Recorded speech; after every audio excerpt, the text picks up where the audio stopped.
Dagsa naman sa ilang pamilya ng mga naghabol sa pamimili ng mga inihahanda sa Media Noche mamaya.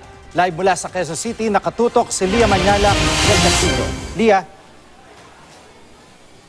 Jiggy, ilang oras na nga lang at sasalubungin na natin ang bagong taon, pero hanggang ngayon meron pa rin tayong mga kababayang humahabol sa pamimili ng ipang Media Noche nila mamaya.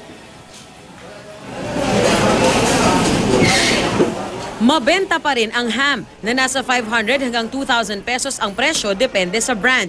Ang mga ayaw makipagsiksikan sa palengke, dito na namimili sa grocery ng karne at seafood kahit may kamahalan ang presyo. Mas mahal din ang mga prutas dito.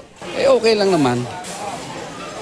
At least kung dito madaling ibalik kung mayroon mang problema. Wala namang paggalaw sa presyo ng spaghetti sauce, noodles at fruit cocktail. Sa Mega Q-Mart naman sa Quezon City, siksika ng mga mamimili kaya't ang mga tindero-tindera masayang masaya. Compare nung Pasko, mas maganda ngayon. Usually gano'n naman every mas malakas ang bagong taon kaysa sa Pasko.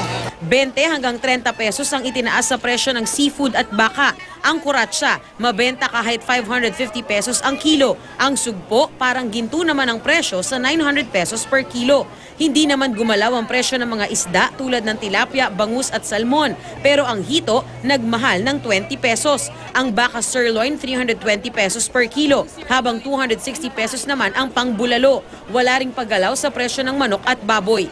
Ang pila naman ng mga bumibili ng mga bilog na prutas na pampaswerte raw sa bagong taon, umabot pa sa isang lane ng EDSA.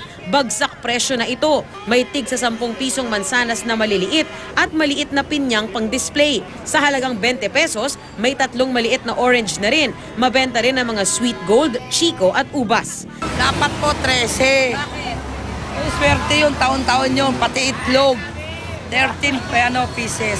Sa Balintawak Market, dagsa rin ng mga last minute na namamalengke, lalo na ng mga prutas. Umabot na rin ang mga namimili sa kalsada.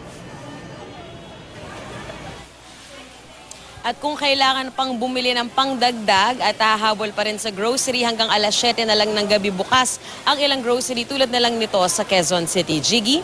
Maraming salamat, Lia Manyala del Castillo.